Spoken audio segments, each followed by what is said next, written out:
என்னங்க ஆச்சு? அது கீழே கொட்டிருச்சா? ஆமாங்க, சர்பத் கொட்டிருச்சு. பரவாயில்ல, கீழே விருந்தாளிங்களா காத்துட்டு இருக்காங்க. கல்யாண பொண்ணுக்கு எடுத்துட்டு வந்தேன். இன்னொரு கிளாஸ் கொண்டு வரேன். இல்ல இல்ல, வேண்டாம் வேண்டாம், அதை நான் பாத்துக்கிறேன். வந்திருக்கிற விருந்தாளிகளை கவனிங்க. சரிங்க. இவனை பார்த்தா சர்வர் மாதிரியே தெரியலையே, ஏதோ தப்பு நடக்குது. சரி போட்டும்.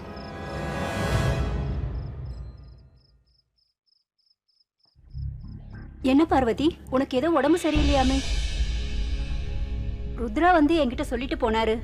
அம்மாக்கு அது வந்து ரொம்ப சோர்வா இருந்துச்சு, அதான் ஓய்வு எடுத்துக்கலான்னு ரூமுக்கு வந்துட்டேன். அப்படியா? அப்படின்னா நீ எதுக்காக இந்த வேலையெல்லாம் செஞ்சிட்டு இருக்க? கொஞ்ச நேரம் ரெஸ்ட் எடுத்துக்கலாம்ல. இத கொடு. உனக்கு என்னாச்சு பார்வதி? எதுவும் பிரச்சனை இல்லையே?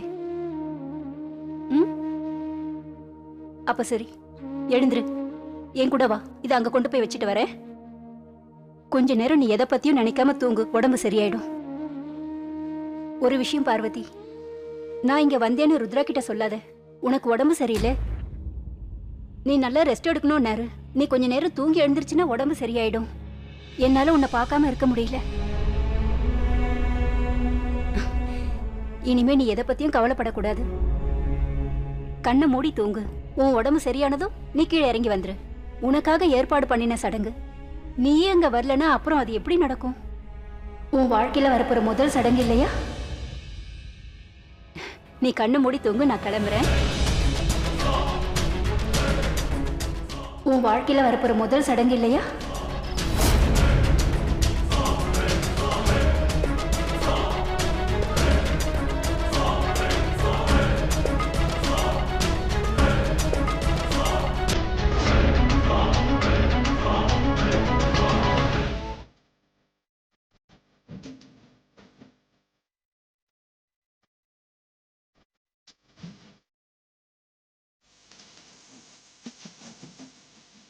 மேல போய் பார்க்க இதுதான் சரியான சந்தர்ப்பம்.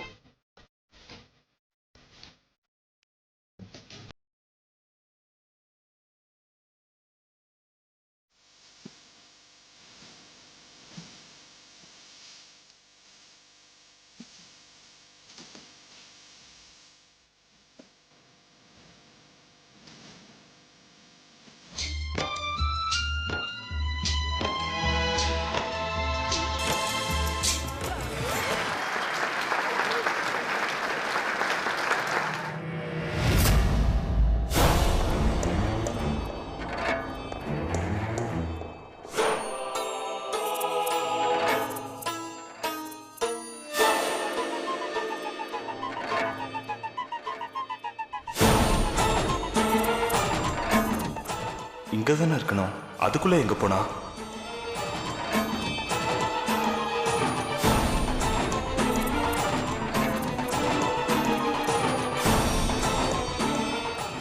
வந்திருக்கவங்க எல்லாரும் டான்ஸையே பார்த்துக்கிட்டு இருக்காங்க. நான் போய் மற்ற அறையெல்லாம் சோதனை பண்றேன்.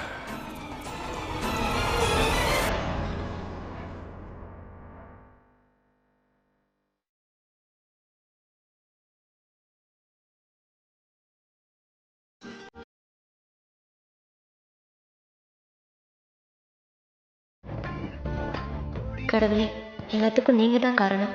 உங்களுக்கு தான் நான் முதல்ல நன்றி சொல்லலாம். அன்றைக்கி வீட்டில் நடந்த சண்டைக்கு அப்புறம் சுராஜ் அண்ணாவும் அக்காவும் இன்றைக்கி தான் ரொம்ப சந்தோஷமாக இருக்காங்க. இவங்க எப்பவும் போல் இப்படியே தான் இருக்கணும்.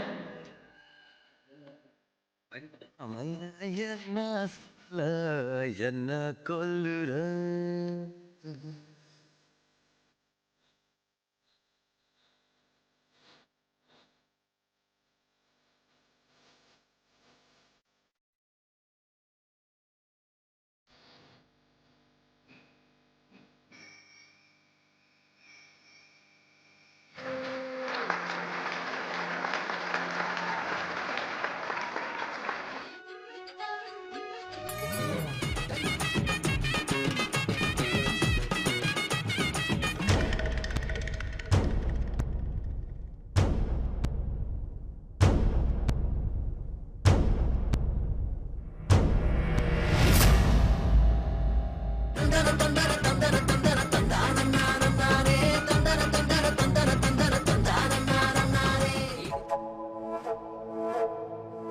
எதுக்கு வழியை மறைக்கிறீங்க? இல்ல, நீ வர வழியில கவனமா நடந்து வரியா இல்லையான்னு உன்னை டெஸ்ட் பண்ண, அவ்வளவுதான்.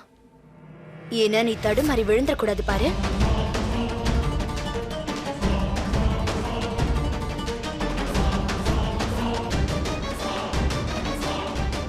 என்ன அதிர்ச்சியா நிக்கிற? நீ பண்ணிக்க போற கல்யாணம் இந்த லாவண்யாக்கு தெரியாம போயிடும் நினைச்சியா? என்னுடைய நடனம் இல்லாம இங்க களை கட்டாத. அதனாலதான் நான் நாட்டி ஆட வந்தேன். ஆனா ஒரு விஷயம் தான் எனக்கு புரியவே மாட்டேங்குது. நேத்தி வரைக்கும் அந்த பொண்ணை பத்தி என்கிட்ட என்னெல்லாம் பேசின, இப்ப அது எல்லாத்தையும் மறந்துட்டு அவளையே கல்யாணம் பண்ணிக்க போறேங்கிற. இப்ப எனக்கு என்ன சந்தேகம்னா, அந்த பொண்ணு மாறிட்டாளா இல்ல அவளுக்காக நீ மாறிட்டியான்னு எனக்கு தெரிஞ்சா. நடந்த விஷயம் என்னங்கிறது உனக்கு தெரியாது. முதல்ல இங்க இருந்து போ. முடியாது. இந்த கல்யாணம் நடக்கிற வீட்ல லாவண்யா எப்படி ஆடாம போவா? என்னுடைய ஆட்டத்தை நீ பார்த்தே ஆகணும். ஏய், போகாத.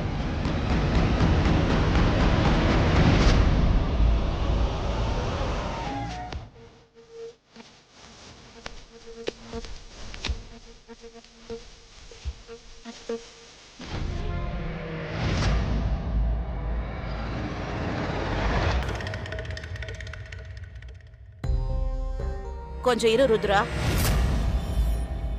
அந்த பொண்ணு மயக்கமாயிட்டா. அம்மாடி மைத்திலி, இந்த பொண்ணை கொண்டு போய் ஒரு ரூம்ல படுக்க வை. சரிங்க அத்தை. இல்ல, வேண்டாம். இவளுக்காக நீங்க யாரும் கவலைப்பட வேண்டாம். நான் இவளை என் ரூமுக்கு கூட்டிட்டு போறேன். நீங்க இங்க வந்திருக்கிற விருந்தாளிகளை கவனிங்க.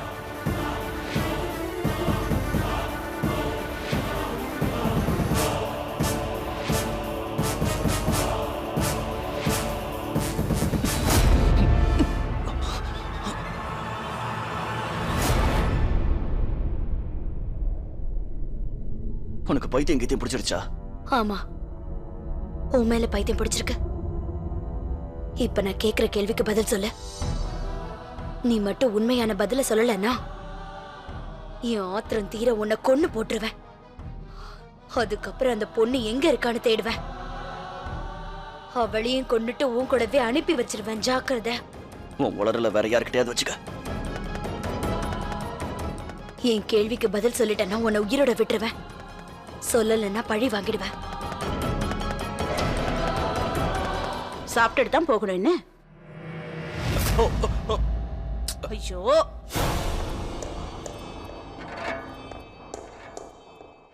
அம்மா சர்பத் எடுத்துக்கோங்க. சர்பத்தா? சர்பத் குடிக்கிற நேரமா அது? சாப்பாடை ரெடி பண்ணு. சரிங்கம்மா.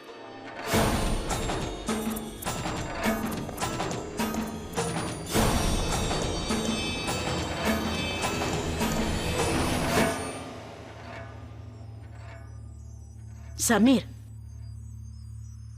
அவனை பாரு, சர்பத் கொடுக்கறான் பாரு.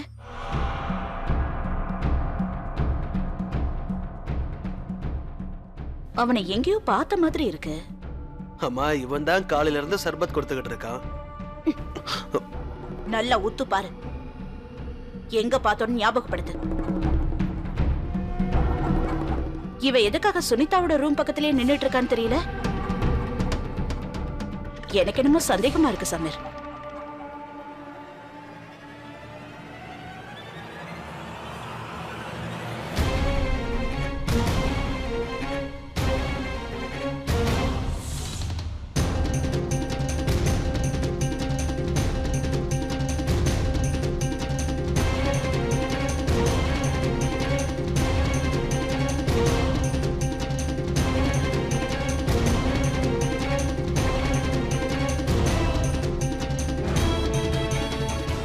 சமீர், இங்க பாரு, இவன் தானே அவன்?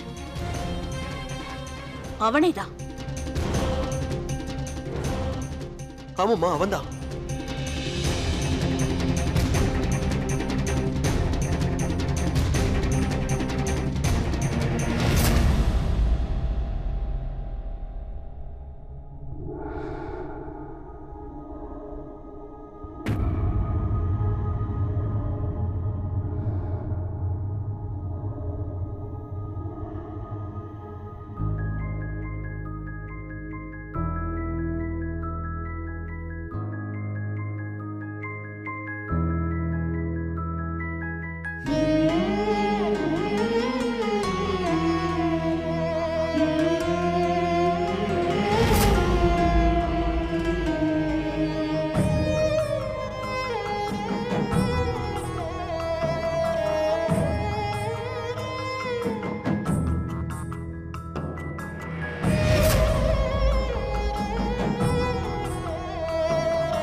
மறுபடியும் இந்த மாதிரி ஏதாவது தப்பு பண்ண நானே கத்தி எடுத்து உன்னை குத்திடுவேன்.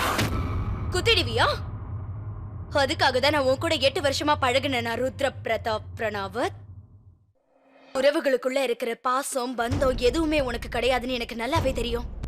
நீ யார் மேலேயும் நம்பிக்கை வைக்க மாட்டேன்றது எனக்கு நல்லாவே தெரியும்.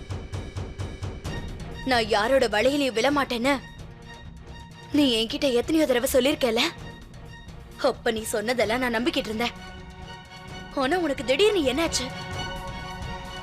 கொஞ்ச நாள் நான் உன் கண்ணுல படலன்ற காரணத்துக்காக என்ன விட்டுட்டு நீ வேற பொண்ண பார்க்க ஆரம்பிச்சிட்டல. இப்ப சொல்லு, அன்னைக்கு என்கிட்ட ட்ரெஸ் வாங்க வந்தல, இந்த பொண்ணுக்கு கொடுக்கறதுக்காக தானே என்கிட்ட கேட்ட? என்னை விட இவ உன்னை அதிகமா மயக்கிட்டாளா? நீதான் பொண்ணுங்கனால எனக்கு பிடிக்காதுன்னு சொல்லிக்கிட்டு இருப்ப. இப்ப என்ன திடீர்னு இந்த பொண்ணு மேல காதல் வந்துருச்சு? கல்யாணம் பண்ணிக்கிற அளவுக்கு போயிட்டல. அந்த பொண்ணை கூட்டிக்கிட்டு ஊர்வலமா போய்கிட்டு இருந்த அந்த காட்சியை நான் நேரா பார்த்தேன். என்னுடைய அந்த 2 கண்ணால உன்னுடைய கள்ளத்தனத்தை பார்த்தேன். உண்மையான காரணம் உனக்கு தெரியாது. நீ பார்த்தது எதுவுமே உண்மை கிடையாது. அப்ப உண்மை என்ன நீ சொல்லு. நீ உண்மையை சொல்ற வரைக்கும் உன்னை விட மாட்டேன். ஏன் கிட்ட கேள்வி கேட்கிற உரிமையை நான் உனக்கு கொடுக்கல. அதுக்கு உனக்கு தகுதியும் கிடையாது. எல்லாமே ஏன் இஷ்டம். எனக்கு தகுதி இல்லைன்னு சொல்றியா? உன்னை கேள்வி கேட்கறதுக்கு எனக்கு உரிமை இருக்கு. அதான் கேக்குறேன். 3 நாள். உன் கல்யாணத்துக்கு இன்னும் 3 நாள் தானே இருக்கு. அது நடக்காது ருத்ரா. நான் உயிரோட இருக்கிற வரைக்கும் இந்த கல்யாணம் செஞ்சுக்க நான் உன்னை விட மாட்டேன். அது மட்டும் இல்ல, கல்யாண பொண்ணு உயிரோட இருந்தா தானே இந்த கல்யாணமே நடக்கும்.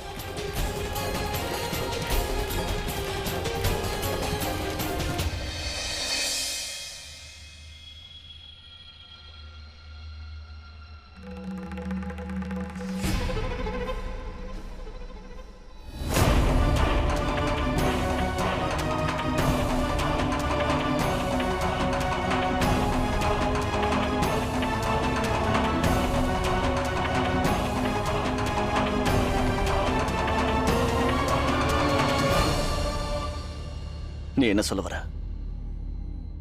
நான் சொல்ல வர்றது புரியலையா? கல்யாண பொண்ணு இல்லாம இந்த கல்யாணம் எப்படி நடக்கும் ருத்ரா? என்ன பண்ண? அவளை என்ன பண்ண? போ. என்ன கேள்வி கேட்கிற தகுதி உனக்கு கிடையாது ருத்ரா. அந்த உரிமைய, அந்த தகுதிய என்கிட்ட இருந்து நீ இழந்துட்ட ருத்ரா.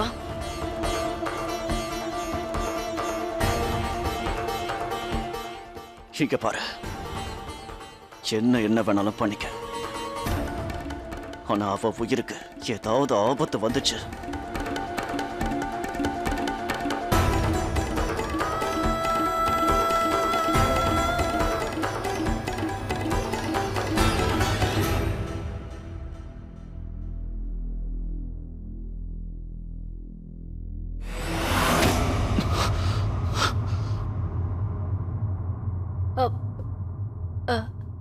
நீங்க நல்லா இருக்கீங்கல்ல? ஆமா. அடி ஒண்ணும் படலையே. தப்பா எடுத்துக்காதீங்க. மாப்பிள்ளை ருத்ரா கொஞ்சம் அவசரமா வெளியே போறாரு.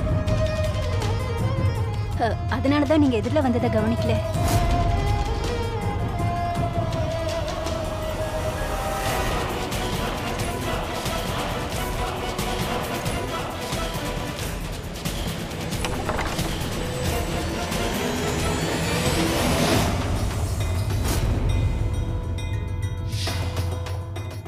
பாரு,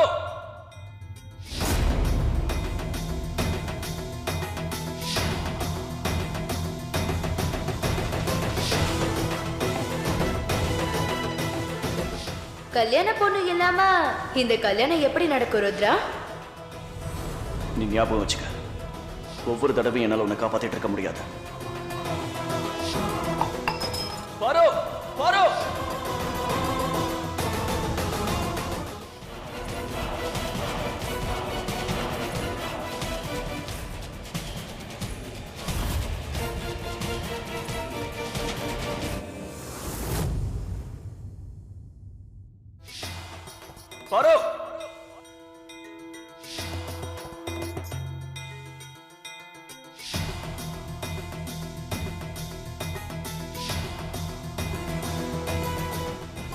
கல்யாண பொண்ணு இல்லாம இந்த கல்யாணம் எப்படி நடக்கும் ருத்ரா?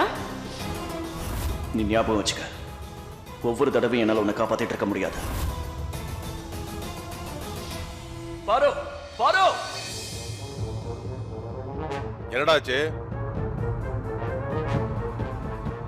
பார்வதி எங்க போனா? டேய், உன்னதான் கேட்டுட்டு இருக்க. அவ உயிரை பாதுகாக்க வேண்டியது ஏன் கடமை. நான் எப்படி?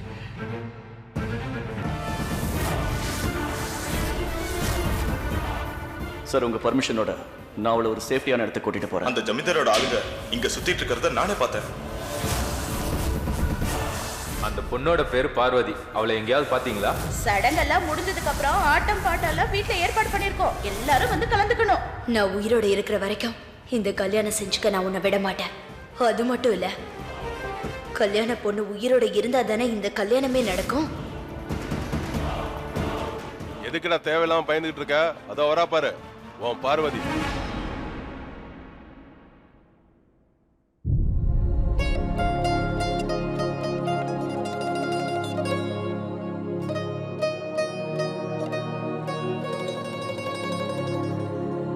டே ருத்ரா, நான் ஒரு விஷயம் சொன்னா கோவிச்சுக்காத. பொதுவா ஆம்பளைங்க கல்யாணம் ஆனதுக்கு அப்புறம் தான் பைத்தியம் ஆவாங்க. ஆனா நீ என்னன்னா இன்னும் தாலியே கட்டல, அதுக்குள்ள எப்படி ஆயிட்ட?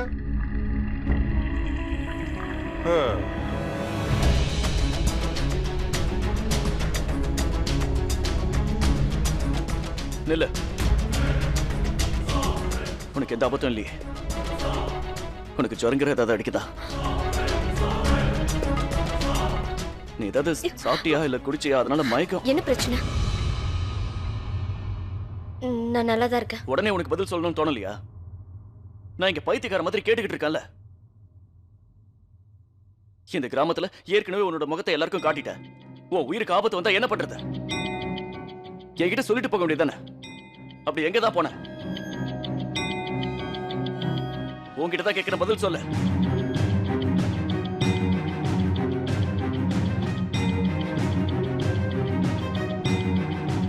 என்னது? பாத்ரூம். அதுக்கு என்கிட்ட சொல்லிட்டு போக வேண்டியதானே? அது கூட வா. அதுல நான் எதுக்காக சொல்றேன்னா, நீ ரூம்குள்ள இருக்கும்போது எப்பவும் கதவை சாத்திக்க. ஜாக்கிரதையாரு. கதவை உள்ள நல்லா தாப்பா போட. என்னை பத்தி நீங்க கவலைப்பட வேண்டிய அவசியம் இல்லை. நான் உங்க பாதுகாப்புல இருக்கிற வரைக்கும் என்னை யாரும் எதுவும் செஞ்சிட முடியாது.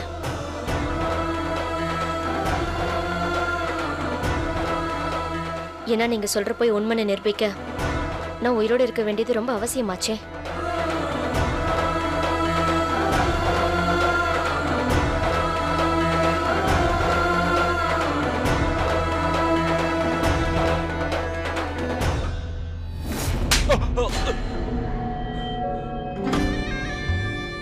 அடிக்கிற சத்தம் வெளியில கேட்க கூடாது. மரியாதையா நாங்க கேட்கறதுக்கு உண்மையை சொல்ல. நான் உண்மையை தாங்க சொல்றேன். எனக்கு பொய் சொல்ல தெரியாது. நான் நிச்சயமா கல்யாண பொண்ணுக்கு சர்பத் கொடுக்க தாங்க வந்தேன். இங்க பாரு, இந்த பொண்ணு தானே நீ தேடிட்டு இருக்க?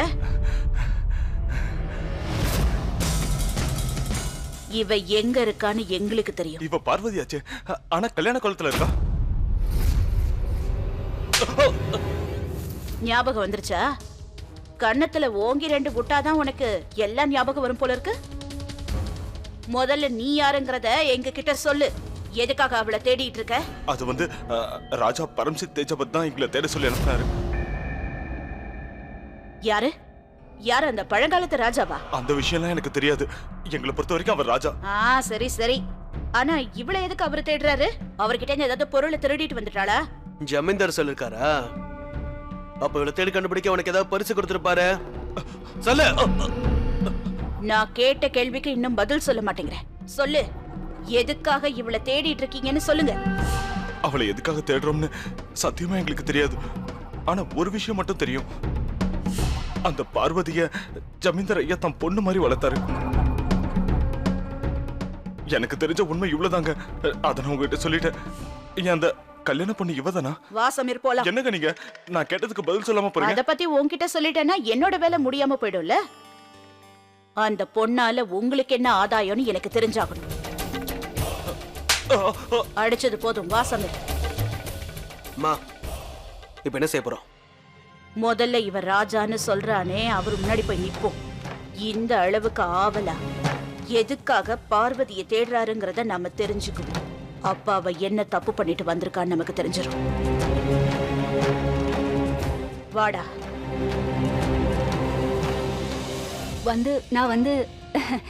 நான் யாருன்னு உங்ககிட்ட சொல்லவே இல்லை. என் பேரு மைதிலி. மோகினி அத்தையோட பெரிய பிள்ளை தான் என் கணவர். ஆமா, நீங்க? அது ருத்ரா எங்க இருக்காரு? ருத்ரா இப்பதான் போனாரு. நீங்க கூட பாத்தீங்களே, எங்கேயோ வெளியே போயிருக்காரு. அதோ அத்தையே வந்துட்டாங்க. நீங்க வாங்க, நான் அத்தை கிட்ட உங்களை அறிமுகப்படுத்துறேன். வாங்க அத்தை. அங்க பாருங்க, உங்களை தேடிட்டு வந்திருக்காங்க. அவங்க யாருன்னு எனக்கு தெரியல, எங்க இருந்து வந்திருக்காங்கன்னு தெரியல. அதோ அங்க.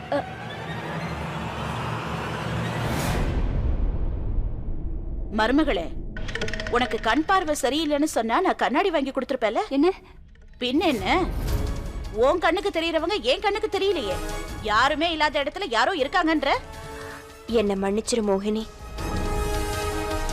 இந்த சமயத்துல நான் உன்னை சந்திக்க முடியாது. அத்தை, அவங்க இங்கதான் இருந்தாங்க.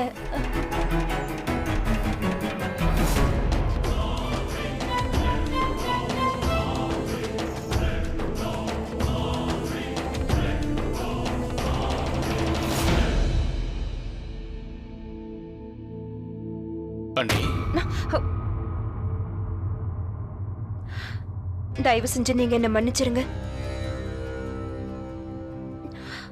என்னால கட்டுப்பாட்டோட இருக்க முடியல. ஒரு தடவை என் மக ருத்ராவை பார்க்கணும்னு ஆசைப்படுறேன். ஒரே ஒரு தடவை. இங்க பாருங்கடி, தயவு செஞ்சு இங்க இருக்கிற நிலைமையை கொஞ்சம் புரிஞ்சுக்கோங்க. யாராவது உங்களை இங்க பார்த்துட்டா பெரிய பிரச்சனை ஆயிடும். நான் சொல்றத கேளுங்க. நீங்க யார் கண்ணிலையும் படாம சீக்கிரம் இருந்து போயிடுங்க. சரியான நேரத்துல நான் ருத்ராவை உங்ககிட்ட கொண்டு வந்து சேப்பன்னு சத்தியம் பண்ணி கொடுத்துருக்கேன்ல.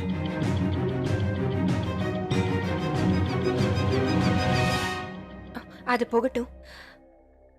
நீங்க என்னோட வருங்கால மருமகளுக்கு நான் கொடுத்த வளையல கொடுத்துட்டீங்களா? கொடுத்துட்டேன். ருத்ரா இப்ப எப்படி இருக்கா? சந்தோஷமா இருக்கானா? ரொம்ப இருட்டிடுச்சு அண்ணி. நீங்க தனியா இங்கிருந்து போயிடுவீங்களா, இல்ல துணைக்கு நான் வரட்டுமா? வேண்டாம், நானே போயிடுறேன்.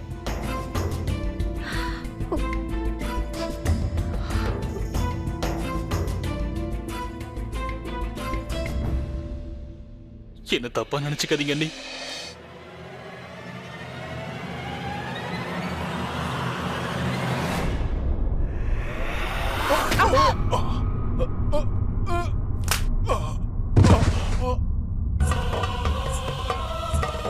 எங்க பார்த்து வர மாட்டீங்களா?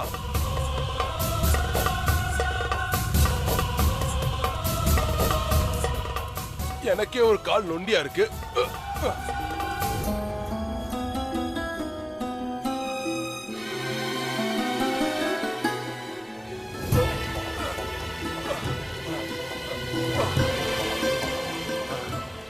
கொஞ்சம் நெல்லு.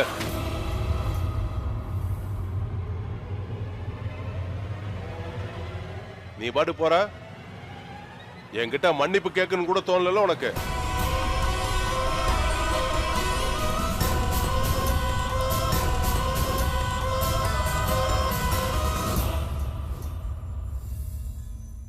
என்னாச்சு மாமா? இங்க என்ன பண்ணிட்டு இருக்கீங்க? உங்க ஓடி போன மனைவிக்காக காத்துட்டு இருக்கீங்களா? என்ன பண்றது, எனக்கும் துக்கமா தான் இருக்கு. அவ இந்த வீட்டை விட்டு போகும்போது எப்படி இருந்தீங்களோ அதே மாதிரி தான் இப்பவும் இருக்கீங்க. ஆனா அவதான் உங்க நினைப்பே இல்லாம இந்த வீட்டு பக்கமே வராம இருக்கா. அவளுக்காக காத்துக்கிட்டு இருந்து சோர்ந்து போயிட்டீங்க போல இருக்கு. நல்லா ஞாபகம் வச்சுக்கோங்க, போனவ இனிமே திரும்பி வரப்போறதே. நீங்க இந்த மாதிரி வருத்தப்படணும்னு தான் அந்த விதி உங்க தலையில போதும். இருக்கு. நீ கொஞ்சம் வாய மூடுறியா? எனக்கு எல்லாம் ஞாபகம் இருக்கு. நான் எதையும் மறக்கல. 15 வருஷத்துக்கு முன்னாடி என் பொண்டாட்டி என்னையும் இந்த வீட்டையும் விட்டுட்டு எங்கேயோ ஓடி போயிட்டா. அதுக்கு நான் வருத்தப்பட்டேன். என் மேல இருந்த வெறுப்புனாலதான் அவ ஓடி போயிட்டா. அதை இன்னும் நான் மறக்கல. நான் தெரியாம தான் கேக்குறேன். அவ ஓடி போனதை நினைச்சு நீ எப்படி இவ்வளவு சந்தோஷமா இருக்க? ஒரு விஷயத்தை ஞாபகப்படுத்துறேன். அவ எனக்கு பொண்டாட்டி மட்டும் இல்ல, உனக்கு கூட பிறந்தவங்கிறதையும் மறந்துடாத. இங்க பாரு, அதை நினைக்கும் போது உனக்கு அசிங்கம் அல்ல? உனக்கு தான் நிறைய அசிங்கம்.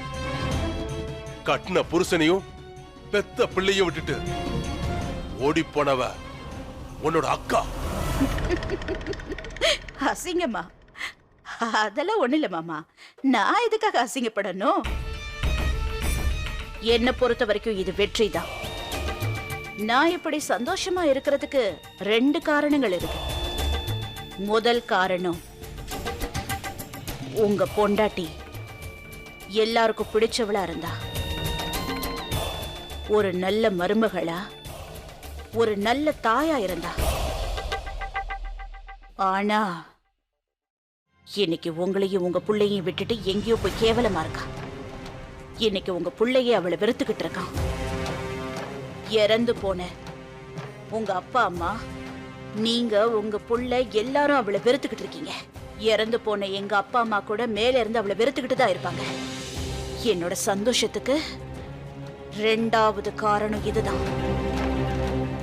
ஆரம்பத்துல இந்த வீட்ல என்ன படுத்தினதுக்கு கர்ம வின பலனை அனுபவிக்கிறீங்க. அதுக்குண்டான தண்டனை தான் உங்களுக்கு கிடைச்சிருக்கு. ரொம்ப சந்தோஷமா இருக்கு மாமா.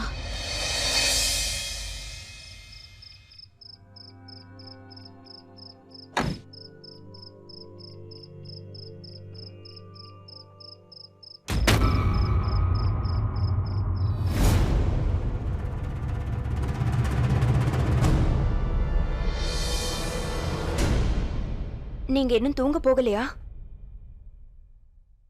எங்க உட்கார்ந்துகிட்டு இந்த ராத்திரி நேரத்துல என்னோட ஜமீன்தார் அம்மா அரண்மனையை விட்டு எங்கேயோ வெளியில போயிட்டு வந்திருக்காங்களே.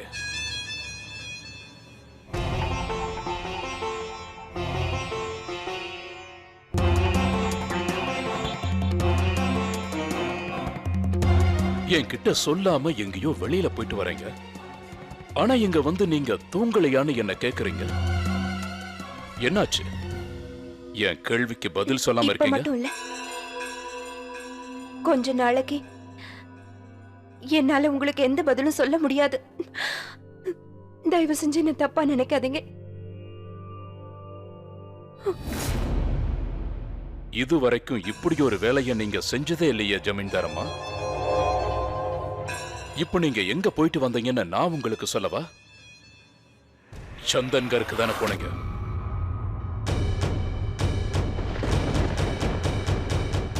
உங்களுக்கு எப்படி அது தெரியும்? நீங்க அந்த இடத்துக்கு போய் என்ன செய்ய போறீங்கன்னு எனக்கு தெரியும். என்னோட வார்த்தையை மீற அளவுக்கு தைரியம் வந்துருச்சுல்ல? அப்படியெல்லாம் ஒண்ணும் இல்ல. எதுவும் பேசாதீங்க. நான் அவ்வளவு தூரம் சொல்லிக்கும் என் பேச்சுக்கு மரியாதை கொடுக்காம என்னோட வார்த்தையை மீறி சந்தன்கருக்கு போய் அந்த பார்வதியை பார்த்துட்டு வந்திருக்கீங்க. உங்க மனசுல என்ன நினைச்சிட்டு இருக்கீங்க? உங்க இஷ்டப்படி காரியத்தை செய்யறதுக்கு உங்களுக்கு எப்படி இவ்வளவு தைரியம் வந்தது? அப்படியெல்லாம் எதுவும் இல்லைங்க. நீங்க என்ன தப்பா புரிஞ்சிட்டு இருக்கீங்க. நீங்க சொன்ன மாதிரி நான் சந்தன்கட் போனது உண்மைதான். ஆனா பார்வதியை தேடுறதுக்காக நாங்க போகல.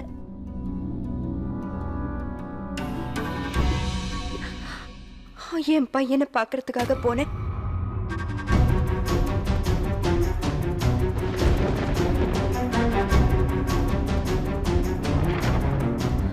ரொம்ப வருஷம் கழிச்சு அவன் இப்ப சந்தன்கருக்கு வந்திருக்கான்.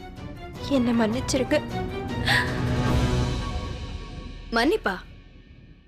நான் எதுக்காக உன்கிட்ட மன்னிப்பு கேட்கணும்?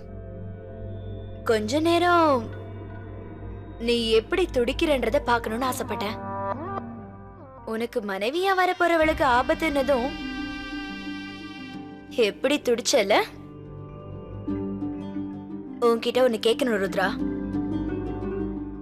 அதுக்கு எனக்கே இன்னும் சரியா விட தெரியல. 8 வருஷமா? 8 வருஷமா என்ன உனக்கு நல்லா தெரியும்ல? அப்படிப்பட்ட என்ன இன்னைக்கு யாரோ ஒரு பொண்ணுக்காக தேவையில்லைன்னு தூக்கி எறிஞ்சிட்டல? அந்த பொண்ணு என்னை விட உனக்கு அவ்வளவு வசதி ஆயிட்டாளா? போதும், உன்னோட பேச்சை நிறுத்துறியா? என்னோட அனுமதி இல்லாம உன்னை யாரும் இங்க வர சொன்னாங்க? இங்க இருந்து போ, என் முன்னாடி இருக்காத.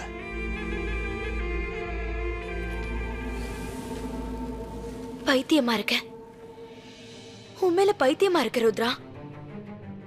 என்னோட ருத்ரா எனக்கு திரும்ப வேணும். ஒரு நிமிஷம், நான் சொல்றத கொஞ்சம் கேளு. அந்த அந்த பொண்ணால உன்னை சந்தோஷமா வச்சுக்க முடியாது. ஒரு தடவை ருத்ரா, ஒரே ஒரு தடவை என்ன பத்தி நினைச்சு பாரு. கொஞ்சம் நினைச்சு பாரு. நான் எத்தனை தடவை சொன்னாலும் நீ புரிஞ்சிக்கவே மாட்டேங்கிற. என் மேலேயும் உனக்கு எந்த உரிமையும் கிடையாது, உன் மேலேயும் எனக்கு உரிமை கிடையாது. நான் உனக்குன்னு செய்ய வேண்டிய கடமைகளும் எதுவும் கிடையாது. இந்த சடங்கு, சம்பிரதாயம், இந்த கல்யாணம் இதெல்லாம் ஏன் நடக்குதுன்னு கூட உனக்கு தெரியாது. அதை இப்ப என்னால உன்கிட்ட சொல்லவும் முடியாது. தயவு செஞ்சு நீ இந்த இடத்தை விட்டு போயிடு.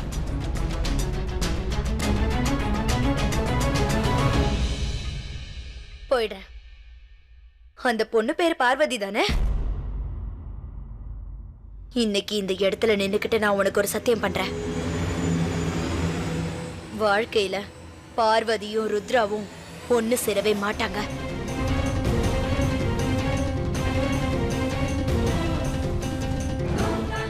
அவ பேரை என் ஞாபகத்துல இருந்து எடுக்கவே மாட்டேன். எப்பவும் உங்க 2 பேரையும் என் நினைவுல வச்சிருப்பேன்.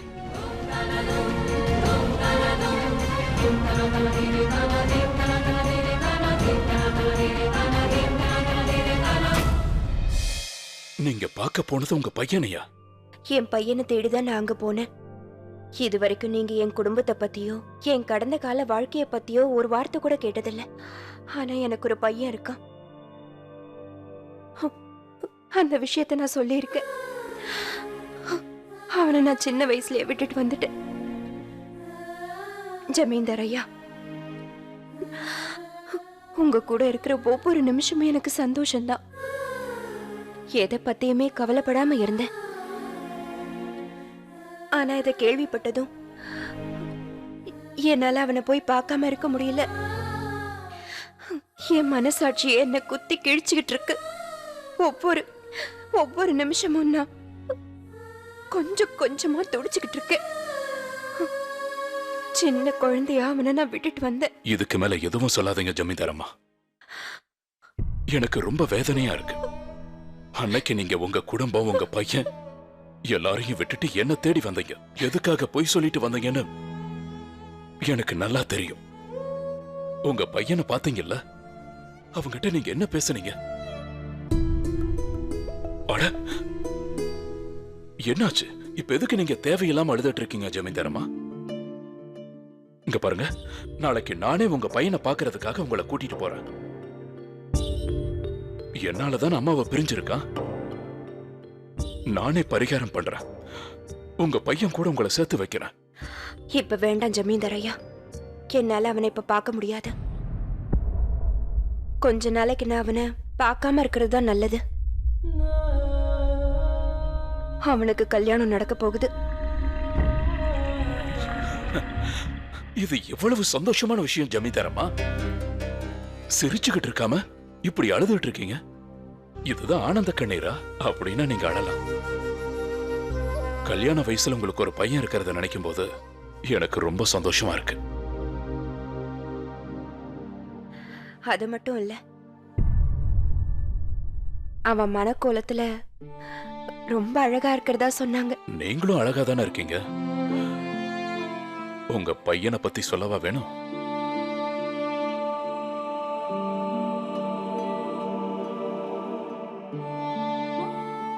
அது மட்டும் இல்ல ஜமீன்தார் ஐயா,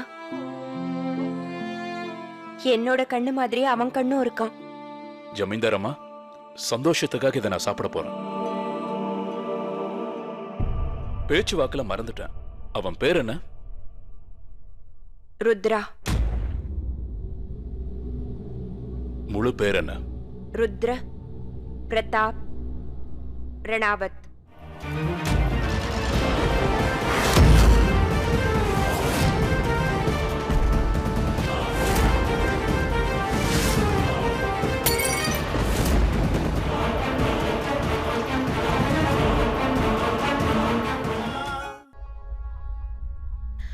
ஜமீன்தாரையா, உங்க கையில ஒன்னும் அடிப்படலையே, உங்களுக்கு என்ன ஆச்சு?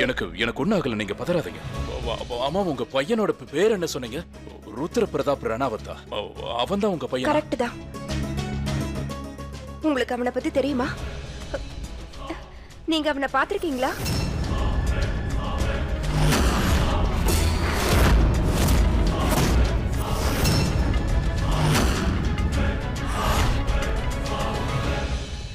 பதில் சொல்லுங்க. நான் தான் அவசரப்பட்டு தேவையில்லாம என்னோட கதைய பத்தியும் என் பையனை பத்தியும் சொல்லி உங்க மனசை காயப்படுத்திட்டேன்னு நினைக்கிறேன். காயமா? அப்படியெல்லாம் ஒண்ணு இல்ல ஜமீன்தாரம்மா, அதெல்லாம் எதுவும் ஆகல. எனக்கு இது சந்தோஷமான விஷயம். திடீர்னு வந்து நீங்க உங்க பையனை பத்தி சொன்ன உடனே நான் கொஞ்சம் அதிர்ச்சி ஆயிட்டேன், அவ்வளவுதான். அப்போ உங்க பையன் சந்தன்கார்ல தான் இருக்கான். ஆமா. இன்னும் 3 நாள் கழிச்சு அவனுக்கு கல்யாணம். ஆமா. ஜமீன்தாரையா, உங்களை பார்க்க யாரோ வந்திருக்காங்க. கீழே இருக்க சொல்லிருக்கங்க ஐயா. யாரா இருந்தாலும் பார்க்க முடியாதுன்னு சொல்லு. நாளைக்கு காலையில வந்து பார்க்க சொல்லு. சரிங்க ஐயா. நான் இப்ப வந்துறேன் ஜமீன்தாரம்மா. நான் உங்களை விட்டுட்டு எங்கேயும் போகலங்க. இந்த வயசுல இனி எந்த திருடனும் தூக்கிட்டு போக மாட்டான். வீட்டுல கல்யாணம்னு ஒண்ணு இருக்கு, அது ஞாபகம் இருக்குல்ல? தினமும் சமைக்கிறது, கல்யாண வேலை, அலங்கார வேலை, இதெல்லாம் நான் பண்ணாம வேற யார் பண்ணுவா? முடியாதுன்னு சொல்லாம அந்த வேலையெல்லாம் பார்த்து தானே ஆகணும். இந்த வேலையெல்லாம் பண்ணதுல எனக்கு உடம்பு தான் கொஞ்சம் முடியாம போயிடுச்சு. சமீர் தான் என்ன டாக்டர் கிட்ட கூட்டிட்டு வந்திருக்கான். டாக்டர் கிட்டயா? எந்த நேரத்துலயா? நான் என் உடம்பு கிட்ட சொல்லி பார்த்தேங்க. இன்னைக்கு என்ன விட்டுட்டு வீட்டுல கல்யாண வேலையெல்லாம் இருக்கு, கஷாயம் வச்சு தரேன் குடின்னு. என் உடம்பு கேட்கலையே, குடிவாதம் பிடிக்குது. டாக்டர் கிட்ட தான் போகணும்னு சொல்லுது. உங்களுக்கு இன்னும் ஏதாவது கேள்வி என்கிட்ட கேட்க வேண்டியிருக்கா? போனை வைக்கிறீங்களா? அம்மா, பொய் சொல்றதுல உங்களை மிஞ்ச ஆளே இல்ல. அதனால தான்டா அம்மாவா இருக்கேன். இந்த நேரத்துல யாரையும் பார்க்க முடியாதுன்னு ஜமீன்தார் ஐயா சொல்லிட்டாரு. நீங்க கிளம்பலாங்க. இவன் எங்க போய் தொலைஞ்சான்னு தெரியலையே. என்ன ஆச்சு? ஏதோ கவலையா இருக்க மாதிரி தெரியுது. இப்ப எனக்கு எந்த பிரச்சனையும் இல்ல ஜமீன்தாரம்மா. நான் இப்போ உங்களை தொந்தரவு பண்ண போறேன். ரொம்ப நாளாவே நீங்க எனக்கு உங்க கையால போட்ட இஞ்சி டீயை கொடுக்கவே இல்லை. இப்பவே எடுத்துட்டு வரேன். கொண்டு வாங்க.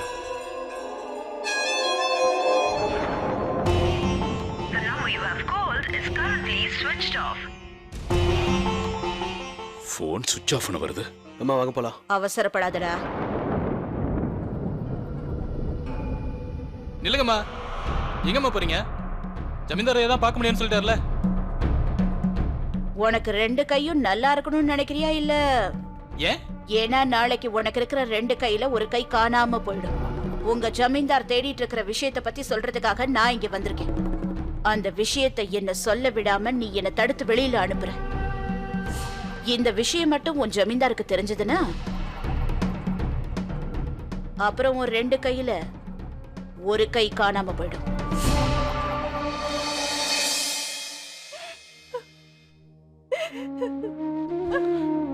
என்னாச்சு மைதிலி? ஏன் அழற? என்னால அந்த விஷயத்தை தாங்கிக்கவே முடியலைங்க. கல்யாணமாகி 5 வருஷமாகி என்னால அம்மாவாக முடியல. நான் அந்த விஷயத்தை மறக்க நினைச்சாலும் ஊர் உலகம் அதை மறக்க விட மாட்டேங்குது. அங்க நின்னுட்டு இருந்த 3 பொம்பளைங்க என்ன பத்தி எவ்வளவு அசிங்கமா பேசினாங்க தெரியுமா? நீ இப்படி அழாத, கொஞ்சம் அமைதியா இரு. எப்படிங்க அமைதியா இருக்கிறது? இப்படிப்பட்ட பொம்பளைங்க இருக்கும்போது எப்படி அமைதியா இருக்கிறது? நம்ம வீட்டுக்கு யார் வந்தாலும் அவங்க கேட்கிற முதல் கேள்வி என்ன தெரியுமா? என்னம்மா மைதிலி, எப்ப சந்தோஷமான விஷயம் சொல்ல போறேங்கிறாங்க. சில சமயத்துல என்னால தாங்க முடியாம அவங்க கிட்ட போய் சொல்லிடலாமான்னு தோணும். ஆமாங்க, நான் அம்மாவாக போறேன், மாசமா இருக்க, குழந்தை பிறக்க போகுதுன்னு.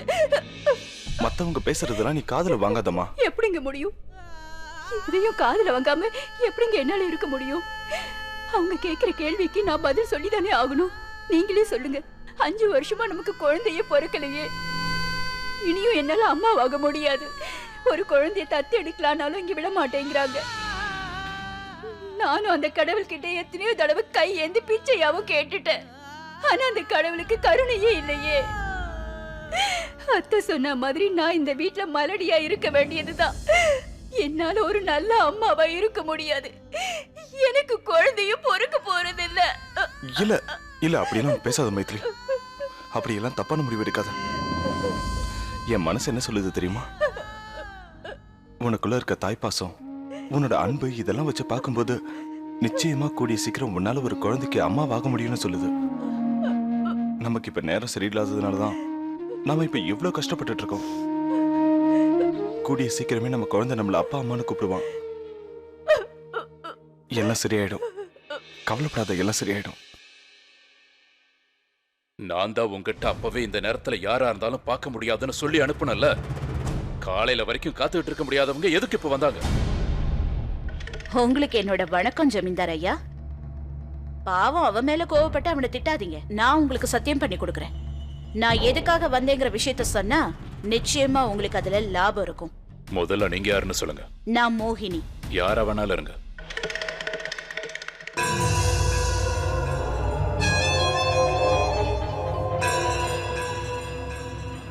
இந்த ராத்திரி நேரத்துல என்ன தேடி நீங்க இங்க வந்திருக்கீங்கன்னா ஏதாவது முக்கியமான விஷயமா? நீங்க நல்லா ஞாபகம் வச்சுக்கோங்க. விஷயம் உபயோகமா இல்லைன்னா உங்களை தூக்கி வெளியில எறிய சொல்லிடுவேன்.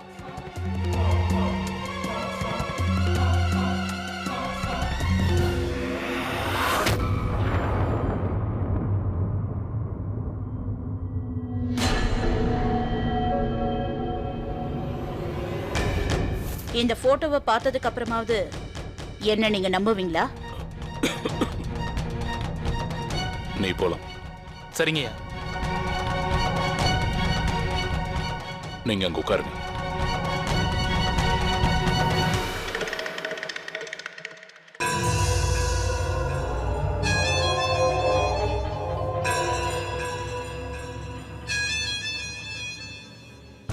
இந்த போட்டோ உங்களுக்கு எப்படி கிடைச்சது?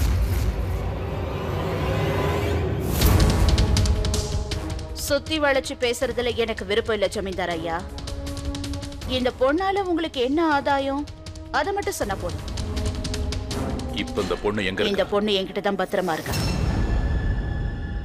அதுவும் ஏன் வீட்டுல தான் இருக்கா. அத எப்படி என்ன நம்ப சொல்றீங்க? அவ பேரு பார்வதி.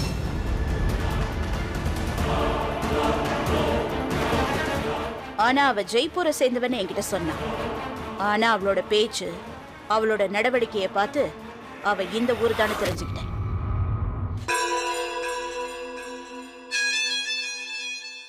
உங்களோட வீட்டுல அவ என்ன பண்ணிட்டு இருக்கா? இந்நேரம் அவ தூங்கிட்டு இருப்பா.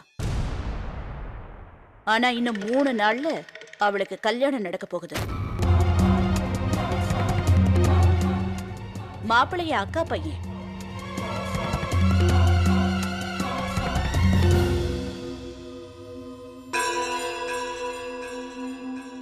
ஆனா பார்வதிக்கு இந்த கல்யாணத்துல கொஞ்சம் கூட இஷ்டமே இல்ல. ருத்ராங்கிற பேரை சொன்னாலே அவ கோவப்படுறா. என்னது? என்ன இப்போ நீங்க என்ன பேர் சொன்னீங்க? ருத்ரா. ருத்ரா பிரதாப் ரணாவத். பேச்சு வாக்குல மறந்துட்டேன். அவன் பேர் என்ன? ருத்ர பிரதாப் ரணாவத்.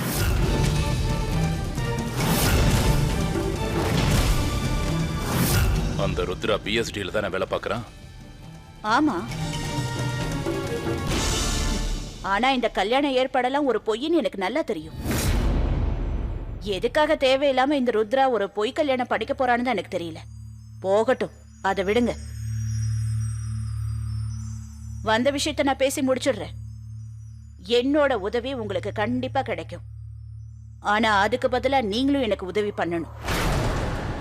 உங்களுக்கு வேண்டியது பொண்ணு, அவளை நான் கொடுத்துறேன். அதுக்கு பதிலா நான் என்ன கொடுக்கணும்? என்னோட அக்கா பையன் ருத்ரா சாகனம்.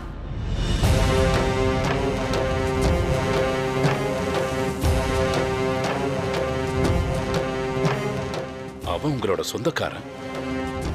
அவனை போய் சாகடிக்க சொல்றீங்க? அவன் என் கண் எதிரிலேயே இருக்கக்கூடாதுன்னு நினைக்கிறேன்.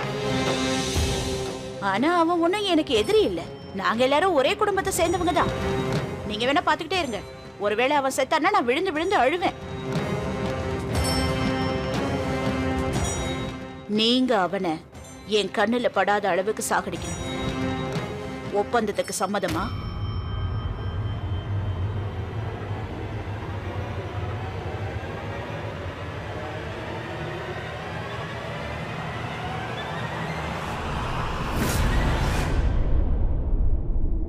உங்களுக்கு ரொம்பவும் கல் மனசு போல இருக்கு. கல் மனசுதான். அதனாலதான் யாரு கரைச்சாலும் இந்த கல்லு கரையவே கரையாது. இப்ப ஒப்பந்தத்துக்கு சரின்னு சொல்லுவீங்களா? சரி. அந்த பொண்ணு என் கைக்கு எப்ப கிடைப்பா? முதல்ல என் வழியில இருக்கிற முள்ள தூக்கி போடுங்க. அதுக்கப்புறம் நான் உங்க வழிக்கு பூவை தூவி விடுறேன். வாக்கு மாற மாட்டீங்கன்னு நம்புறேன். மோகினி, அதான உங்க பேரு?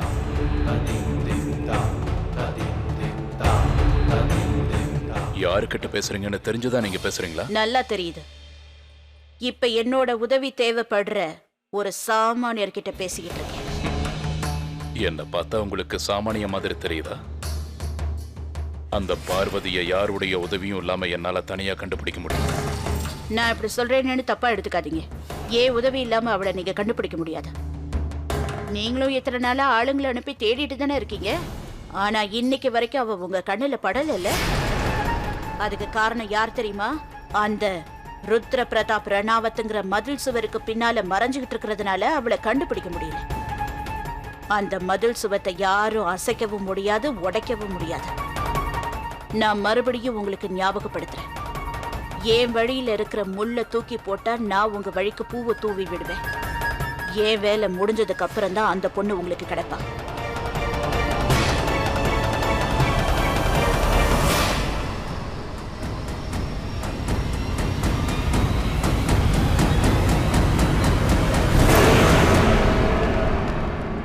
கிளம்புங்க. நான் உங்களை மறுபடியும் சந்திக்கிறேன். உங்களோட இஷ்டம். போயிட்டு வாங்க.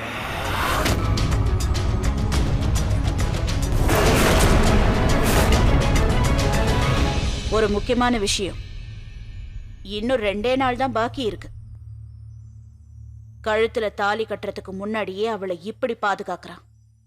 அவனுக்கு அவ சொந்தமாயிட்டான்னா அதுக்கப்புறம் கவசமா மாறிடும். நான் புறப்படுறேன்.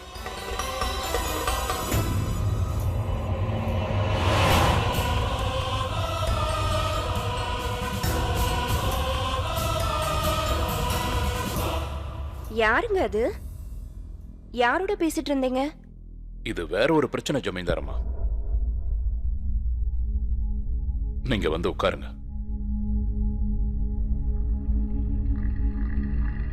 ஜமீன்தாரம்மா,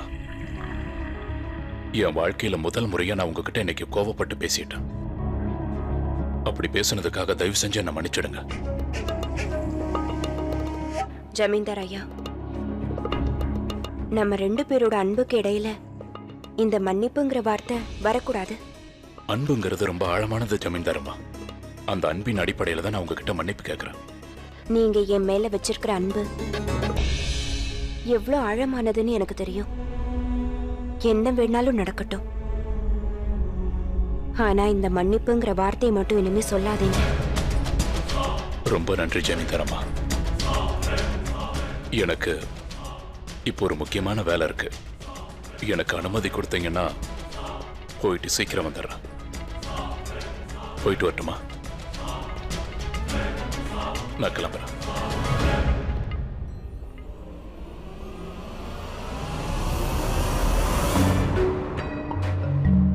என்னோட அக்கா பையன் ருத்ரா சாகணும். என் வழியில இருக்கிற முள்ள தூக்கி போட்டா நான் உங்க வழிக்கு பூவை தூவி விடுவேன். என் வேலை முடிஞ்சதுக்கு அப்புறம் தான் அந்த பொண்ணு உங்களுக்கு கிடைக்கும். என்ன வேணாலும் நடக்கட்டும். ஆனா இந்த மன்னிப்புங்கிற வார்த்தையை மட்டும் இனிமே சொல்லாதீங்க. என்ன வேணாலும் நடக்கட்டும்னு சொன்னீங்கல்ல, அந்த வார்த்தை உண்மைதானே? நான் நம்பலாமா? ஆமா.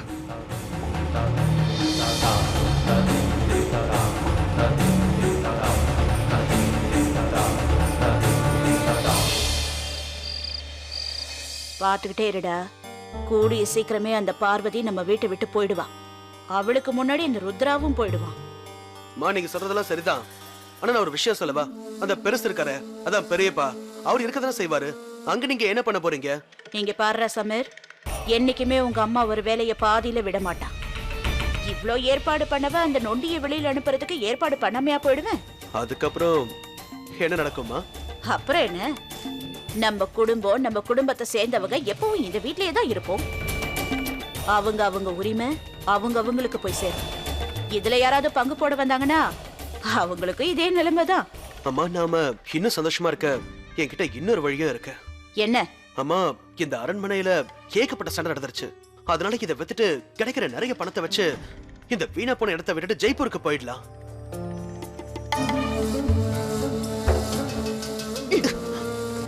அம்மா, எதுக்கு தேவையில்லாம இப்ப என்ன அடிக்கிறீங்க? நீ இன்னும் பெரியவன் ஆகலடா, ஆள் தான் வளர்ந்துருக்கே தவிர மூளை வளரல.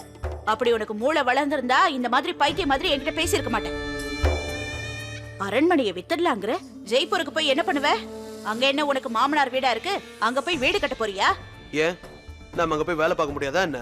அங்க போய் வேலை செய்யலாம், கை நிறைய சம்பாதிக்கலாம், நம்ம இஷ்டப்படி அங்க இருக்கலாம். ஆனா ஒரு நிமிஷத்துல அதெல்லாம் நம்ம கை விட்டு போயிடும். அங்க உன்ன மாதிரி 1000 பேர் இருப்பாங்கடா. நீ என்ன பண்ணுவ? நீ பிறந்து வளர்ந்த இந்த ஊர்லயே உன் அம்மா பேரை சொல்லாம உன்னால ஒரு காரியத்தை சாதிக்க முடியுமா? இந்த லட்சணத்துல ஜெய்ப்பூர்ல போய் என்னத்தை கிழிக்க போற? அப்படிலாம் ஒண்ணும் கிடையாது. என்னால நிறைய வேலை செஞ்சு கை நிறைய சம்பாதிக்க முடியும். உனக்கு பேச்செல்லாம் நல்லா ஏத்த இறக்கமா தான் இருக்கு, ஆனா செயல் தான் ஒன்னும் நடக்கல. உன் மூளைய யூஸ் பண்ணி 1 லட்சம் ரூபாய் சம்பாதிச்சுட்டு வாடா, அப்புறமா நான் உன்னை நம்புறேன். என்னாச்சு? எப்படி சம்பாதிக்கிறதுன்னு யோசனையா, இல்ல லட்சம் ரூபாய்க்கு எத்தனை சைஃபர்னு யோசனையா? பைத்தியக்காரன்.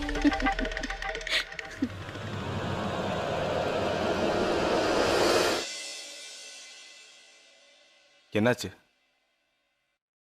இன்னும் அந்த பொம்பளைங்க பேசினதே நினைச்சு மனசுக்குள்ள வருத்தப்பட்டு இருக்கியா?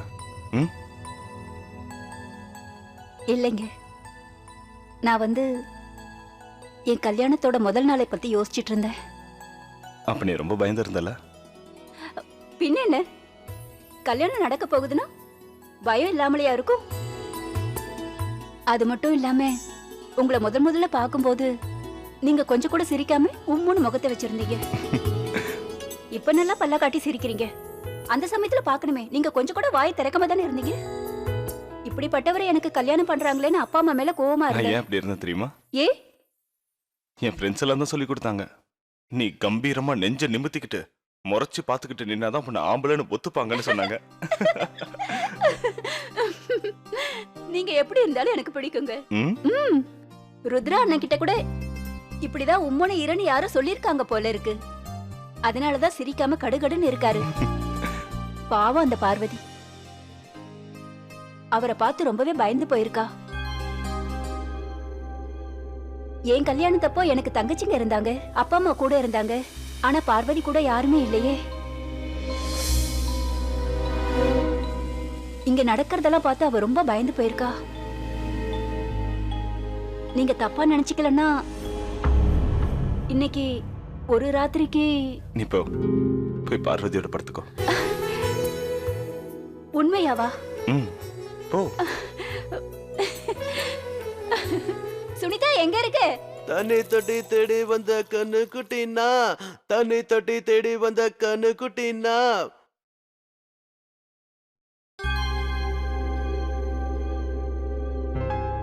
டேய், நான் உன்னை எங்கெல்லாம் தேடிட்டு இருக்கேன் தெரியுமா? நீ என்னடா இங்க உட்காந்துட்டு இருக்க? என்ன தேடினீங்களா? ஆச்சரியமா இருக்கு. எதுக்காக என்ன தேடினீங்கன்னா? அது பொண்ணுடா, அம்மாவை ஹாஸ்பிட்டலுக்கு கூட்டிட்டு போனல, அவங்க நல்லா இருக்காங்களா? ஆனா நீங்க வேற. அம்மாவுக்கு தைரியம் ஜாஸ்தி, கொஞ்சம் கூட அவங்க மன தைரியம் குறையல. அவங்க என்ன நினைக்கிறாங்களோ அதை தான் செய்யறாங்க. அரண்மனையை வித்துட்டு ஜெய்ப்பூர் போகணும்னு நான் சொன்னேன். அவங்க என்ன கண்ணு அப்படின்னு தேடிட்டாங்க. உனக்கு என்ன பைத்தியம் பிடிச்சிருக்காடா? எதுக்கு இந்த வீட்டை விற்கணும்ன்ற? ஆமா, அதுக்கு என்ன? இது எவ்வளவு பெரிய அரண்மனை தெரியுமா? எவ்வளவு விலை போகும் தெரியுமா? இன்னைக்கு வித்தா கூட கோடி கணக்குல போகும். சமீர், நாம இருக்கிற வீட்டுக்கு விலை பேசக்கூடாது. இங்கதான் அம்மா இல்லையே, அப்புறம் எதுக்கு இப்படி எல்லாம் பேசி யாருக்கு ஜால்ரா அடிக்கணும்னு நினைக்கிறீங்க? எப்பவும் ஏதாவது சொல்லி அம்மாக்கு சோப் போட்டுக்கிட்டே இருக்கீங்க. நீ ரொம்ப குடிச்சிருக்க, உள்ள போய் தூங்கு. ஏன் ஏன் நான் தூங்கணும்? உங்களுக்கு வாழ்க்கையில அடுத்தடி வைக்க ஆசையே இல்ல, பெரிய ஆள் ஆகணும்னு இஷ்டமும் இல்ல. அம்மாவுக்கு இந்த நரகத்தை விட்டு போக பிடிக்கல, அதுக்காக நானும் எங்கே இருக்கணுமா? என்னால அது மட்டும் முடியாத. சமீர், நீ இப்ப அதிகமா குடிச்சிருக்க, உனக்கு சுய நினைவே இல்ல. இருக்க சுய நினைவுல தான் இருக்க, நீங்க தான் இல்ல. இப்ப இல்ல, எப்பவுமே அப்படி இருந்தது இல்ல.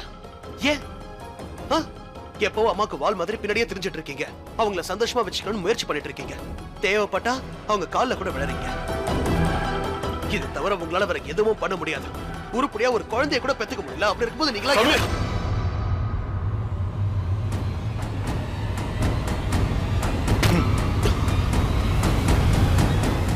அண்ணா அண்ணா தெரியாம வாய் தவறி பேசிட்டேன் அண்ணா.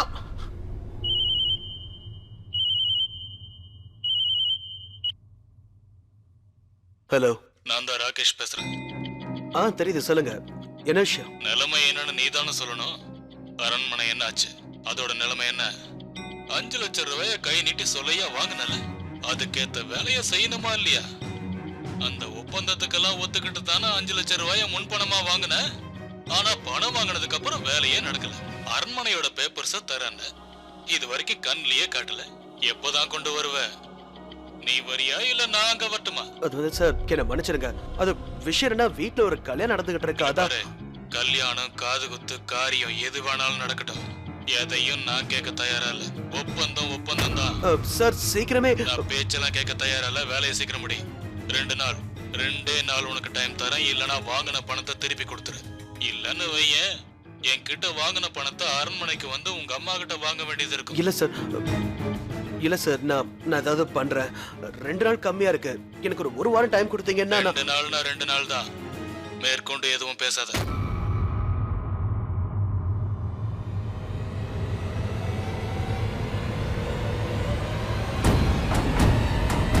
2 நாள்ல எப்படி அவ்வளவு பணத்தை ஏற்பாடு பண்றது? ஏதாவது பெரிய விளையாட்டை தான் விளையாடணும்.